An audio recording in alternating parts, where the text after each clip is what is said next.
प्यारे बच्चों, अभी तक जो मैं आपको सिखा रहा था एपीजीपी, उसी के कंसर्न में मैं आपको एचपी के बारे में थोड़ा बताता हूँ। जैसे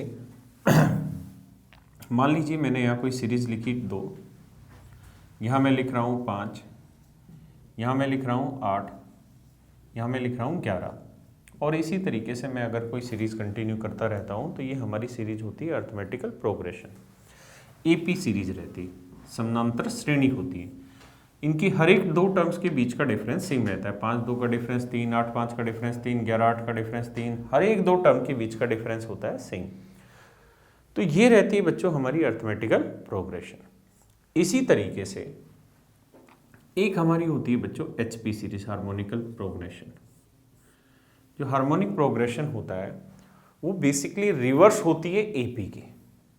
जैसे एपी की हमने मान लीजिए कोई सीरीज बनाई 2, 5, 8, 11, तो एचपी की जो सीरीज बनाएंगे हम लोग उसमें एपी की रिवर्स होती है, यानी अपोन वाली जो फॉर्म रहती है, बट्टे वाली जो फॉर्म रहती है, उसमें एक एपी सीरीज लगी होती है। जैसे मान लीजिए मैंने लिखा 1/2, 1/5, 1/8, 1/11 और सो।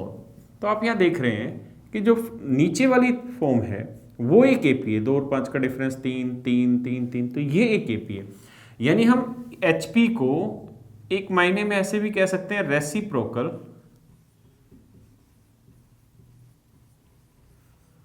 Of AP.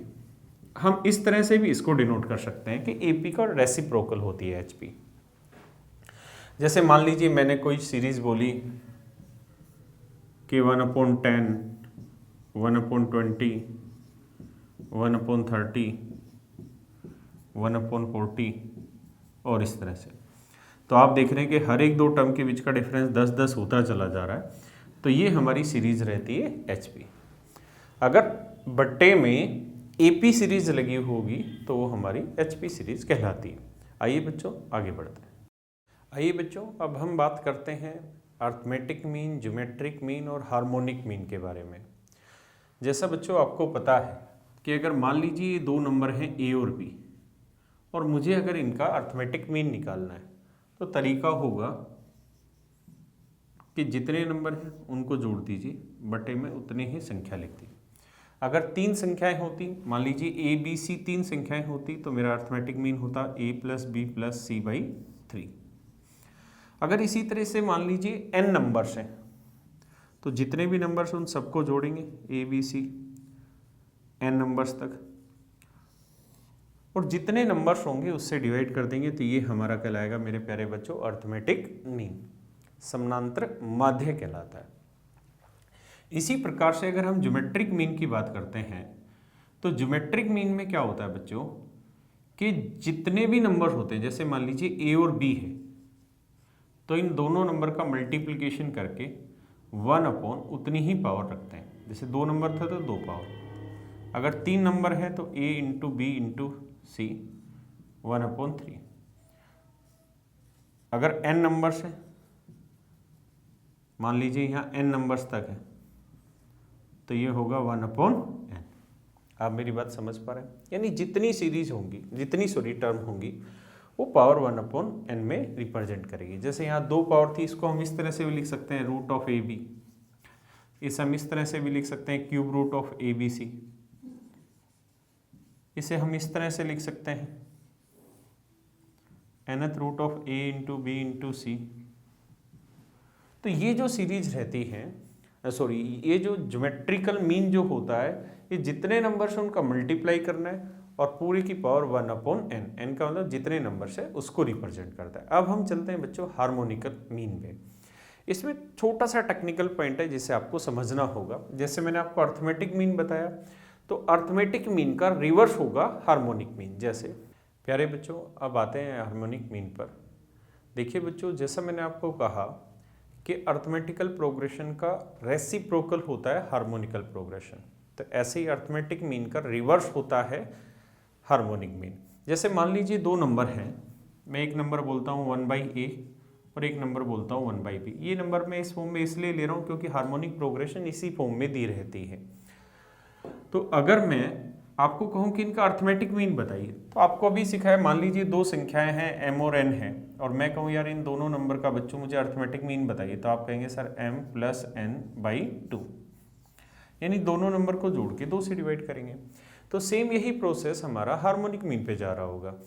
हार्मोनिक मीन में भी हार्मोनिक मीन नहीं, हमारा अर्थमेटिक मीन अगर इन दो टर्म्स का निकालना हो तो सेम वही तरीका होगा कि 1/a और 1/b को हम जोड़ दें, यानी इन दोनों नंबर को जोड़ दें और 2 से डिवाइड कर दें, तो ये होगा हमारा बच्चों अर्थमेटिक मीन। इसे और अच्छी तरीके से अगर मैं सिंप्लीफाई करूं तो ये इस तरीके से लिखा जा रहा होगा कि अपॉन ए बी, और यहाँ a प्लस बी, और इसे ठीक से लिखें तो ये आ जाएगा a plus B upon A B, 2ab। लेकिन मैंने आपको जैसा अभी समझाया कि प्यारे बच्चों, जो अर्थमेटिक मीन होता है उसका रेसिप्रोकल होता है हार्मोनिक मीन। तो हार्मोनिक मीन के लिए हमें इसको रिवर्स करना होगा। तो इन नंबर्स का अगर हमें हार्मोनिक मीन निकालना है तो वो बेसिकली होगा 2ab upon a plus B, ये होगा हमारा हार्मोनिक मीन। जैसे मान लीजिए मैं इस बार कुछ और नंबर लेता हूँ, मैं आपको कह रहा हूँ कि मेरे पास 3 नंबर हैं, एक 1/a, एक 1/b, एक 1/c। आप मुझे इनका हार्मोनिक मीन बताइए, तो आप हार्मोनिक मीन मत निकालिए, आप पहले इनका अर्थमेटिक मीन निकालिए। तो अर्थमेटिक मीन निकालेंगे तो आपको पता चलेगा ये होगा 1/a plus 1/b plus 1/c by 3। Solve करेंगे बटे 3, तो यह आया BC AB प्लस AC। तो सोल्व करेंगे तो इसे हम लिख पा रहे होंगे इस तरह से BC plus AB plus AC बटे 3ABC। और जो हार्मोनिक मीन होता है वो आपको मैंने समझाया, वो रिवर्स होता है अर्थमेटिक मीन के। तो रिवर्स करेंगे तो ये होगा 3ABC upon AB plus BC plus C। तो ये हो जाएगा प्यारे बच्चों हमारा हार्मोनिक मीन। तो इसी तरीके से अगर ये कोई सीरीज है 1/a 1/b और इसी तरह कोई nth टर्म तक कोई सीरीज है और हमें इसका हार्मोनिक मीन निकालना है, तो हार्मोनिक मीन निकालना है तो पहले आप इसका अर्थमेटिक मीन निकालेंगे, जो अर्थमेटिक मीन आएगा उसका रिवर्स कर देंगे, वो हमारा हार्मोनिक मीन होगा। तो इसके लिए आप ऐसे समझिए कि अर्थमेटिक मीन निकालेंगे तो अर्थमेटिक मीन बच्चों क्या आने लग रहा होगा आपका, सब नंबर्स को जोड़ेंगे 1/a plus 1/b plus 1/tn upon में जितनी संख्या है वो लिख रहे होंगे बच्चों। तो संख्याएं यहाँ पे कितनी है n। तो ये आया हमारा, और इसको सिंप्लीफाई करने के बाद ये जो हमारा पोर्शन बन रहा होगा ये हमारा अर्थमेटिक मीन था, और हमें निकालना है बच्चों हार्मोनिक मीन। और आपको समझाया हार्मोनिक मीन जो होता है वो अर्थमेटिक मीन का रिवर्स होता है। तो अगर हमें हार्मोनिक मीन चाहिए तो वो होगा n upon 1/a plus 1/b और इसी तरीके से प्लस 1/tn।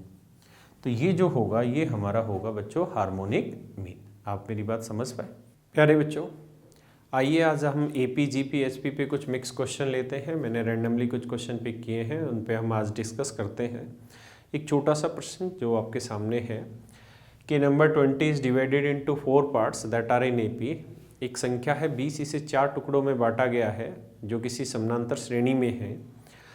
सवाल में कहा गया है कि अगर इन 4 टुकड़ों में पहले और चौथे टुकड़े का मल्टीप्लाई करें, the multiplication of first and fourth, और इसी तरीके से दूसरे और तीसरे टुकड़े को आपस में मल्टीप्लाई किया जाए, तो इनके मल्टीप्लिकेशन का जो रेशियो निकल के आता है बच्चों वो आता है 2:3। तो इस सवाल में हमें सबसे बड़ी चीज़ जो इस समय यहाँ सोचनी है वो ये सोचनी है कि वो 4 नंबर हम किस तरीके से मानें, और यही कॉन्सेप्ट मैं समझाने के लिए आपको इस सवाल को लिया है। आइए बच्चे सीखते हैं। बच्चों जैसा कि सवाल में आपने पढ़ा कि 4 संख्याओं 20 को 4 टुकड़ों में बांटा गया है, तो 4 टुकड़ों का जोड़ 20 होगा। अब आप जानते हैं कि AP में अगर हम टर्म मानते हैं तो हमारे पास 2 वेरिएबल हैं, पहला वेरिएबल बच्चों हमारे पास रहता है डी यानी कॉमन डिफरेंस, सार्वअंतर, और दूसरा जो हमारा वेरिएबल होता है मेरे प्यारे बच्चों वो होता है ए यानी फर्स्ट टर्म हमारी। तो हमें इनको इस तरीके से मानना होगा कि ये दोनों वेरिएबल जो हैं ये एक ही इक्वेशन से सॉर्ट हो पाए। अगर हम दो वेरिएबल लें और एक इक्वेशन लें, मैं आपको सिंपली ऐसे कहूँ बच्चों कि x + y = 13, आप मुझे x और y की वैल्यू बताइए, अलग अलग क्या बता पाएंगे? नहीं बता पाएंगे बच्चों।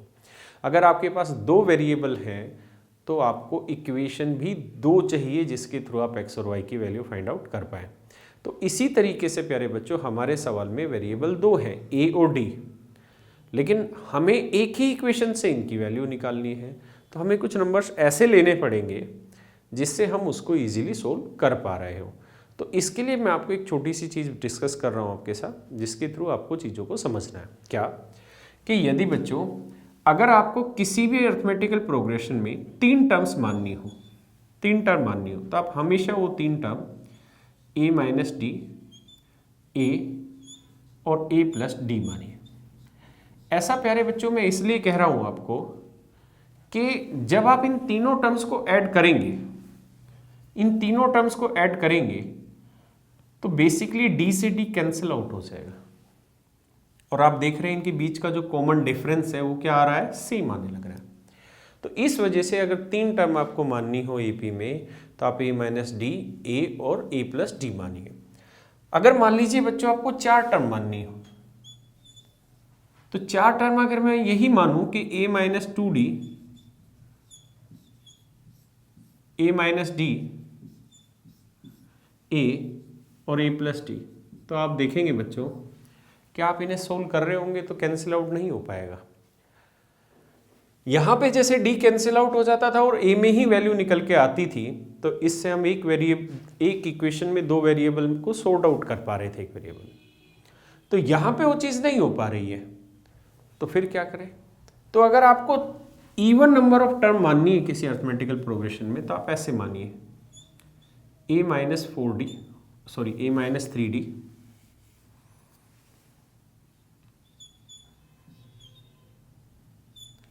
a - d, a + d और a + 3d। ऐसा करने के पीछे एक बहुत बड़ा कारण है बच्चों कि एक तो हर एक टर्म के बीच का डिफरेंस सेम आ रहा है, हर एक टर्म के बीच का डिफरेंस सेम आ रहा है। दूसरा, जब आप इन सबको जोड़ोगे तो आप देखेंगे कि 3D सब में क्या हो रहा होगा बच्चों? कैंसिल। तो इस तरीके से ये एक अच्छा तरीका होगा सोचने का। अगर आपको नंबर ऑफ टर्म 5 चुननी है, अगर ओड नंबर ऑफ टर्म लेनी है तो आपको लेना चाहिए बच्चों a - 2d, a - d, a + d, a + 2d। तो ऐसा कर लेने से एक तो हर जगह आपका जो कॉमन डिफरेंस है वो सेम आ जा रहा है, दूसरा जब आप इन्हें जोड़ते हैं तो d वाला पोर्शन कैंसिल आता है। अगर आपके मन में कोई डाउट आ रहा है तो बच्चों करिए क्या कि अपनी तरफ से कुछ नंबर सेलेक्ट करिए, कुछ और टर्म मान के देखिए और फिर देखिए क्या ये चीज़ें हम कर पाएंगे, तो जवाब होगा नहीं। इसी तरह से अगर मुझे 6 टर्म माननी हो तो मुझे कौन सी टर्म माननी होंगी बच्चे? a - 5d, a - 3d, a - d, a + d, a + 3d, a + 5d। तो अगर मुझे 6 टर्म माननी होगी बच्चों तो मैं इस तरह से टर्म को मान रहा हूँगा। तो मुझे लगता है अब आप चीज़ें समझ रहे होंगे और क्वेश्चंस में नंबर ऑफ टर्म्स के अकॉर्डिंग इन चीज़ों को आप यूज़ कर रहे होंगे। हमारा जो प्रश्न है बच्चों, अब हम उस पर बात करते हैं। जैसा बच्चे हमारे सवाल में 20 को 4 हिस्सों में बांटा गया है और वो चारों के चारों हिस्से AP में हैं, तो मुझे जो 4 हिस्से मानने चाहिए मेरे बच्चों वो मानने चाहिए a - 3d, a - d, a + d और a + 3d। और हमें पता है इन चारों का जो योग होगा वो होना चाहिए 20। तो अगर मैं बच्चों सबको जोड़ लेता हूँ तो जोड़ आना चाहिए हमारा 20। तो जब आप इन्हें जोड़ोगे बच्चे तो 3D से कैंसिल आउट होगा, प्लस टी माइनस टी से कैंसिल आउट होगा, ए और ए को जोड़ रहे होंगे तो आपका आ रहा होगा 4a इक्वल्स टू 20। तो a की वैल्यू जो आएगी वो आएगी बच्चों कितनी, 5। अगर a की वैल्यू बच्चों 5 आई तो हमारी जो टर्म मानेंगे हम वो होगी 5 माइनस 3d एक पार्ट होगा, या मैं यहाँ लिख लेता हूँ, एक पार्ट होगा 5 माइनस 3d, दूसरा पार्ट होगा 5 माइनस d, अगला 5 प्लस टी और इससे नेक्स्ट होगा 5 प्लस 3d। तो सवाल ने कहा कि पहले पार्ट, पहला टुकड़ा और चौथे टुकड़े का मल्टीप्लिकेशन। तो पहला टुकड़ा है बच्चों a माइनस 3d, तो a की वैल्यू है 5 माइनस 3d इंटू चौथा टुकड़ा है a plus 3d 5 plus 3d, और दूसरे और तीसरे टुकड़े का multiplication a minus D into A plus D, ये इक्वल रहता है 2/3 के। तो इसको जब सोल्व करेंगे तो ये आएगा बच्चों 25 माइनस 9d स्क्वेयर और a minus D square, A square minus D square, और a को हम क्या माने हुए बच्चे 5, तो हम लिख सकते हैं इसकी जगह 5 माइनस डी और 5 प्लस डी। तो सोल्व कर रहे होंगे तो 5 का वर्ग हो रहा होगा बच्चे 25 minus D square equals to 2/3। अब हम इन्हें क्रॉस मल्टीप्लाई करेंगे, तो क्रॉस मल्टीप्लाई करेंगे तो बच्चों 3 को 25 से गुना करेंगे तो ये आ रहा होगा हमारा 75। 3 को 9 से गुना कर रहे होंगे, ये आ रहा होगा हमारा 27 डी स्क्वेयर। 2 को हम 25 से कर रहे होंगे, डी से कर रहे होंगे, तो ये आ रहा होगा 50 माइनस 2d स्क्वेयर। तो बच्चों जब हम इसे सोल्व कर रहे होंगे तो आप देखेंगे कि 25d स्क्वेयर इक्वल्स टू 25 आएगा। तो आप कैलकुलेट करेंगे तो d स्क्वेयर इक्वल्स टू 1 आया। सो d की वैल्यू जो आई वो आई प्लस माइनस 1। अब हमारे पास कॉमन डिफरेंस भी आ गया बच्चों, अब हमारे पास फर्स्ट टर्म भी आ गई। अब हमसे पूछा है कि ये पार्ट बताइए क्या क्या है, इन टुकड़ों के नाम बताइए, इन टुकड़ों की वैल्यू बताइए क्या है। तो आप इस तरह से देखिए बच्चों कि a की वैल्यू है 5, d की हमारे पास 2 वैल्यू है, एक बार हम +1 भी ले सकेंगे और दूसरी बार हम -1 लेते हैं।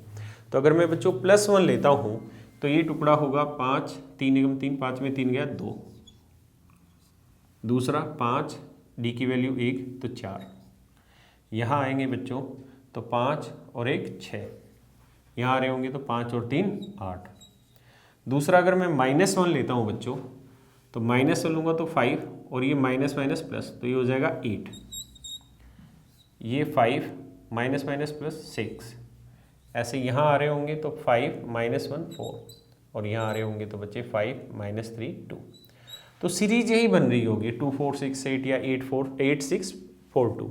तो हमसे सवाल में ये पूछेगा कि बड़ा टुकड़ा बताइए, तो आप किसी भी तरीके से लेके चलेंगे तो बच्चों बड़ा टुकड़ा आ रहा होगा 8, छोटा टुकड़ा आ रहा होगा 2। ये जो प्रश्न पूछे जाते हैं, जो इतनी भाषा के पूछे जाते हैं जिसमें लॉजिकल पार्ट कम, कैलकुलेशन ज़्यादा होती है, CDS वगैरह में क्वेश्चन पूछे जाते हैं। SSC बच्चों थोड़ा लॉजिकल क्वेश्चन पूछता है। तो मुझे लगता है आप लोगों को ये कॉन्सेप्ट समझ आया होगा कि किस तरह से इन टुकड़ों को ले आप इस बात को समझ रहे होंगे। आइए बच्चों आगे चलते हैं। चलिए बच्चे एक और क्वेश्चन की तरफ बढ़ते हैं जहां हम अर्थमेटिक मीन और ज्योमेट्रिक मीन के रिलेशन के बारे में समझेंगे।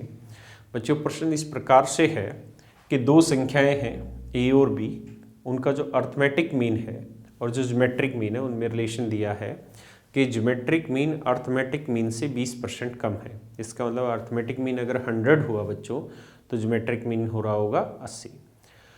तो इसके ऊपर रिलेशन पूछा और आखिरी में पूछा है कि जो दो नंबर a और b है इनका एक्चुअल में रेशियो क्या है वो फाइंड आउट करिए। तो हम करते हैं बच्चों कोशिश। बच्चों दो नंबर है a और b, अगर मैं आपको कहूं कि इनका अर्थमेटिक मीन फाइंड आउट करिए तो आप कहेंगे सर a + b/2, ये होगा इनका अर्थमेटिक मीन। मैं कहूं बच्चों इनका ज्योमेट्रिक मीन बताइए तो आप कहेंगे सर इनके मल्टीप्लिकेशन का जितनी पावर है, जितने नंबर है उतनी पावर, तो दो नंबर है तो 1/2, या हम इसे ऐसे भी लिख सकते हैं √ab, ये हो इसका ज्योमेट्रिक मीन। और सवाल में कह रहा है कि अर्थमेटिक मीन और ज्योमेट्रिक मीन में रिलेशन ये है कि ज्योमेट्रिक मीन अर्थमेटिक मीन से 20% कम है। इसका मतलब बच्चों अर्थमेटिक मीन अगर 100 है तो ज्योमेट्रिक मीन कितना है बच्चों इससे 20% कम, इट मीन्स कितना 80। तो अगर आप रेशियो निकालेंगे तो ये आएगा 5:4। यानी जो अर्थमेटिक मीन है वो 5, तो ज्योमेट्रिक मीन कितना बना बच्चे 4। अब हम इसे सोल्व करते हैं, तो सोल्व करेंगे तो ये आएगा a + b अपॉन 2√ab = 5/4। अब यहाँ से इसे सोल्व करना थोड़ा मुश्किल है। अगर आप कंपोनेंडो डिविडेंडो के बारे में जानते हैं तो आप इसे समझिएगा और सोल्व कर पाएंगे। Apply componendo and dividendo, Hindi में बोलते हैं बच्चों योगांतर अनुपात। क्या बोलते हैं? योगांतर अनुपात। अगर इसमें हम कंपोनेंडो डिविडेंडो अप्लाई कर दें तो जो ऊपर वाला पार्ट है यानी a + b वो ऊपर भी रहेगा और नीचे भी रहेगा। जो 2√ab वाला पार्ट है वो ऊपर जोड़ दिया जाएगा और नीचे वही पार्ट माइनस कर दिया जाएगा। यहाँ 5 में 4 जोड़ेंगे और 5 में से ही 4 घटाएंगे। 5 + 4 5 - 4। तो अब आप यहाँ देख रहे हो तो ये √a का स्क्वायर है, ये √b का स्क्वायर है प्लस 2√a × √b। यानी आप ऊपर वाले नंबर को लिख सकते हैं बच्चों √a प्लस √b का होल स्क्वायर। इस नंबर को आप लिख सकते हैं बच्चों √a - √b का होल स्क्वायर। और 9/1 को आप लिख सकते हैं 3/1 का होल स्क्वायर। अगर मैं दोनों साइड स्क्वायर रूट अप्लाई करता हूँ तो स्क्वायर पावर कैंसिल आउट हो जाएंगी और ये बचेगा इस फॉर्म में नंबर कि √a plus √b upon √a minus √b = 3:1। अब बच्चों में यहाँ दोबारा से कंपोनेंडो डिविडेंडो अप्लाई करूँ, again apply componendo and dividendo, दोबारा से युगांतर अनुपात अप्लाई करें तो ये वाली टर्म ऊपर रह जानी है √a और ये वाली टर्म सोल्व करते वक्त √b नीचे। वही सेम फॉर्मेट कंपोनेंडो डिविडेंडो का डिटेल करेंगे तो इस तरह आएगा। इसको बहुत बारीकी से जो मैं समझा रहा हूँ, जब आपको सिंप्लीफिकेशन करा रहे होंगे, कंपोनेंडो डिविडेंडो के बारे में बता रहे होंगे, तो वहाँ मैं इन चीज़ों को बहुत अच्छे से आपको समझाऊंगा कि कैसे डील करते हैं। यहाँ करेंगे बच्चों तो 3 में 1 जोड़ा 4 बना, 3 में से 1 घटाया 2 बना। इसे आप सोल्व करेंगे तो ये आएगा 2/1। अब आप ये बात जानते हैं कि हमें रेशियो √a/√b का नहीं चाहिए बच्चों, हमें रेशियो चाहिए था a/b का। तो दोनों साइड होल स्क्वायर करेंगे, होल स्क्वायर करेंगे तो a/b इधर जो आ रहा होगा बच्चों वो आएगा 4:1। इसका मतलब a और b का जो रेशियो है बच्चों वो कितना है 4:1। प्यारे बच्चों, इसी प्रकार जीपी के किसी क्वेश्चन में अगर कहे कि किसी सीरीज में किसी 3 टुकड़े बनाए गए किसी नंबर के, या 5 टुकड़े बनाए गए, या 4 पार्ट बनाए गए, तो इनमें हम क्या सीरीज माने, ये बड़ा ध्यान देने वाली चीज़ है। इसी पर हम बात करते हैं बच्चों। अगर किसी ज्योमेट्रिकल प्रोग्रेशन में 3 पार्ट आपको चाहिए तो वो 3 पार्ट आप हमेशा मानिए a/r × a × ar²। अगर आप इनके बीच में रेशियो देखेंगे बच्चों तो आप जानते हैं कि रेशियो होता क्या है, second term upon first term, यानी a/a/r। सोल्व कर रहे होंगे बच्चों तो कैलकुलेट करके आप समझ रहे होंगे कि रेशियो आ रहा है r। यहाँ पे भी आप रेशियो देख रहे हैं r। तो इनमें होता क्या है कि ज्योमेट्रिकल प्रोग्रेशन के ऐसे क्वेश्चंस में सवाल इस तरह से बोला जाएगा कि किसी जीपी के 3 टर्म्स का मल्टीप्लिकेशन इतना है। तो जब हम इन्हें मल्टीप्लाई कर रहे होंगे ना, सॉरी ये r, तो जब हम इन्हें मल्टीप्लाई कर रहे होंगे बच्चों तो आप वहाँ देखेंगे कि मल्टीप्लाई करते वक्त r से r कैंसिल आउट हो जा रहा होगा, और जब r से कैंसिल आउट हो जाएगा तो एक ही वेरिएबल में क्वेश्चन रह जाएगा a में, तो उसको सोल्व करना थोड़ा आसान होगा। तो अगर बच्चों 3 टर्म माननी है तो आप इस तरह से मानिए, अगर आपको 4 टर्म माननी है तो फिर आप इसे इस तरह से मानिए कि a/r³ a/r ar और ar³। ऐसा इसलिए कह रहा हूँ बच्चों क्योंकि जब आप यहाँ रेशियो निकाल रहे होंगे तो r² आ रहा होगा, इसे r² से मल्टीप्लाई कर रहे होंगे तो ar आ रहा होगा, ar को r² से मल्टीप्लाई कर रहे होंगे ar³। तो अगर आपको ओड टर्म माननी है तो इसी प्रोसेस को रखना है, जैसे 5 टर्म रखनी है तो a/r² मानिए, अगला a/r मानिए, उससे अगला a हो गया, फिर आपका ar और देन आपका ar²। तो अगर ओड टर्म में मानना है, जैसे 3 माना 5 माना, तो कॉमन रेशियो r रखिए। अगर आपको इवन टर्म में मानना है तो फिर उस स्थिति में आप कॉमन रेशियो r² रखिएगा। समझ रहे हैं बच्चे? तो इस प्रकार से आप इस तरह के क्वेश्चंस को डील कर पा रहे हो।